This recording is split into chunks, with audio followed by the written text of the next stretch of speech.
Oi, pessoal, eu sou o Lácio, esse aqui é o IA em 9 Minutos, nosso podcast para falar um pouquinho do que aconteceu de mais importante e mais interessante essa semana no mundo da inteligência artificial. E foi, como sempre, uma semana cheia de coisas, cheia de anúncios, cheia de novidades, então vamos logo para os principais assuntos. E todos têm um pouco a ver com o que a gente está falando aqui, que é o fato de que a IA está indo cada vez mais longe, chegando em mais gente, né? Atingindo mais e mais pessoas no mundo todo. Está ficando mais barata, né? O que é um bom sinal, que é bom para todo mundo, mas também está ficando mais autônoma, o que preocupa um pouquinho, claro. Pode ser bom, mas também tem seus riscos. Então, começando pelo primeiro anúncio da semana, que é o fato de que a OpenAI, dona do GPT, e também o Google, que é, né, dona do Gemini, anunciaram que cada uma delas chegou a 1 bilhão de usuários no mundo inteiro. Impressionante, né? E é claro que o GPT lançando primeiro, enfim, com todo o sucesso que teve, virou um sinônimo de categoria. Então, você espera que eles, né, continuem nessa liderança e agora 1 bilhão é um número impressionante. Eles estavam já, a última vez que eu tinha verificado, estavam já passado de 800 milhões de pessoas mensalmente usando.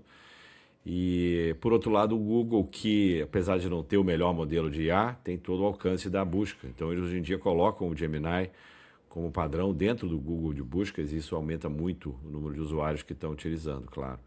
Então, o alcance do Google permite a ele chegar mais rápido nesse número. Então, são os dois que estão liderando hoje.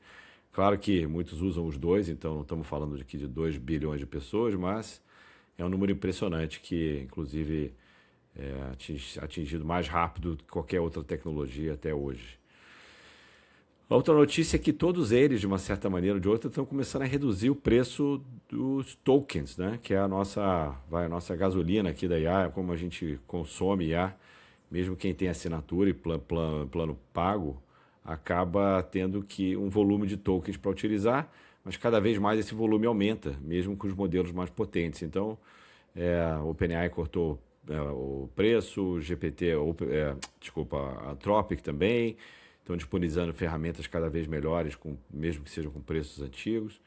E, em parte, disse que pode ser concorrência ou ameaça dos modelos chineses, que estão chegando de novo com muita tecnologia, custos bem mais baixos.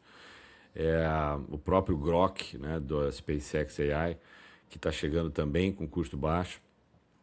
Então, aparece ter uma pressão por custo que vai ser interessante acompanhar, considerando que as grandes como a Anthropic e a OpenAI estão de olho num IPO, aí, né, numa abertura de capital na bolsa, mas tem que continuar sendo lucrativas. Na verdade, não são lucrativas, mas tem que continuar no caminho para uma lucratividade e com com preço mais baixo para o consumidor. Vamos ver se isso se sustenta, né? Uma coisa interessante é que cada vez mais a gente está vendo histórias de agentes, né, de IA que estão agindo sozinhos, né, sem interferência ou sem uso dos humanos, principalmente quando eles estão procurando executar uma tarefa, né, que foi dada para essa IA, para esse agente, e eles vão atrás até completar a tarefa, independente dos meios que usam. Então, e foi isso que aconteceu com aquela história da IA que encontrou uma brecha na OpenAI e conseguiu acessar a internet, e aí hackeou um site para conseguir a resposta que ela precisava, hackeou mais de um site, inclusive, e agora uma história um pouco mais simples, assim, mas interessante, um alerta, né, que um australiano que estava usando o OpenClaw, que é talvez um dos agentes mais conhecidos aí do mundo do código aberto, que foi o que ano passado inaugurou esse mundo dos agentes autônomos. Ele estava usando o OpenClaw para tentar pedir para ele colocar ele na fila de espera de uma aula na academia de ginástica. E aparentemente ele achou uma falha no sistema de reserva da academia e colocou o dono dele em primeiro lugar da fila. Enfim, então isso é interessante porque é um caso típico do dia a dia, né? Porque na verdade o que acontece é que muitos desses softwares, né, como o software de uma academia, por exemplo, pode ter falhas ou pode ter vulnerabilidades que até hoje não eram exploradas, até porque não tem nenhum valor assim grande a ser atingido. Mas como a IA está ficando muito poderosa, muito rápido, pode ser que a gente veja cada vez mais esse tipo de coisa acontecendo no dia a dia e as consequências podem ser, enfim, desde engraçadas até muito perigosas, claro, né? E falando em perigo, né, o Claude, agora a Anthropic, prometeu colocar uma marca d'água, né, nos conteúdos, imagens e textos criados pelo Claude, então, que chama de C2PA, que seria algo que vai ajudar a identificar a origem, né, e de fato que vai mostrar que foi gerado pelo Claude. Uma marca d'água que ninguém pode ler, quer dizer, você tem que ter, obviamente, um leitor específico.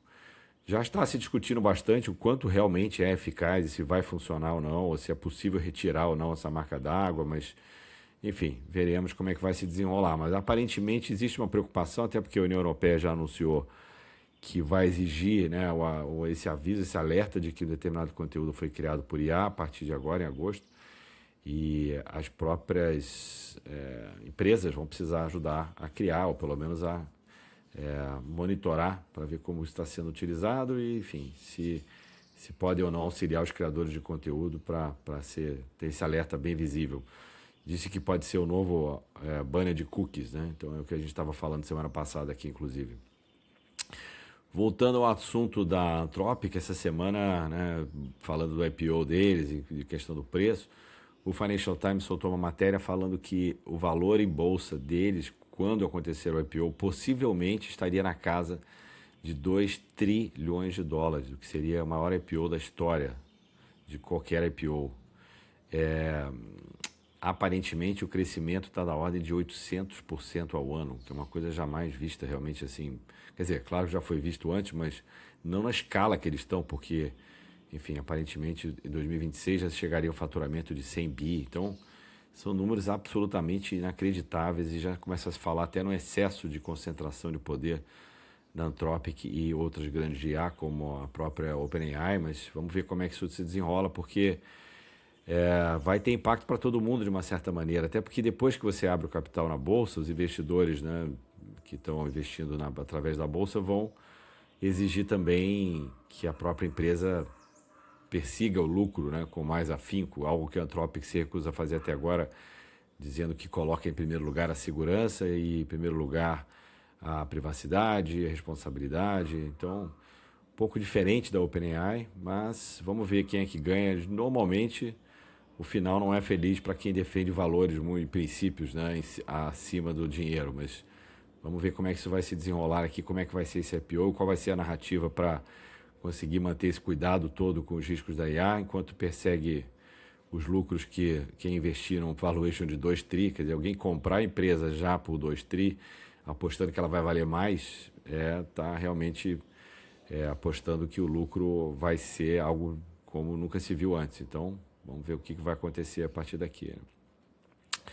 Mark Zuckerberg, na nossa última notícia aqui, falando sobre a IA aberta, que não é bem o aberta, a gente fica um pouco na dúvida do que significa, né? Mas a IA com pesos abertos na verdade, uma maneira de você disponibilizar um sistema, um LLM, né? Que é a nossa IA de hoje em dia, que a gente usa com todas as nossas ferramentas, mas de uma maneira que você consiga configurar ela mais para o seu uso, né? Hoje, quando uma empresa vai usar, vamos dizer, a IA para algum sistema seu, ela geralmente se pluga na Anthropic e na OpenAI e consome o que a gente chama de API, mas é o AI que está disponível para eles. Quando você vai para as IAs chinesas, né, principalmente a DeepSeek, a Moonshot, que é dona da Kimi, são modelos que podem ser, vamos dizer, incorporados pelas empresas que vão usar IA, mas com pesos abertos você pode calibrar ela para funcionar mais do seu jeito, tá? Vamos dizer assim. Então,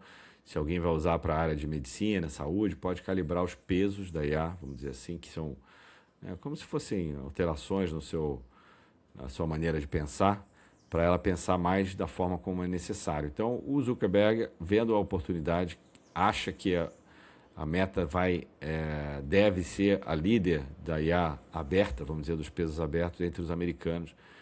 E ele acha que isso vai permitir que mais gente tenha acesso a IA e que isso vai ser muito mais democrático, vamos dizer assim, e melhor para os Estados Unidos e para o mundo. Bom, vamos ver, né?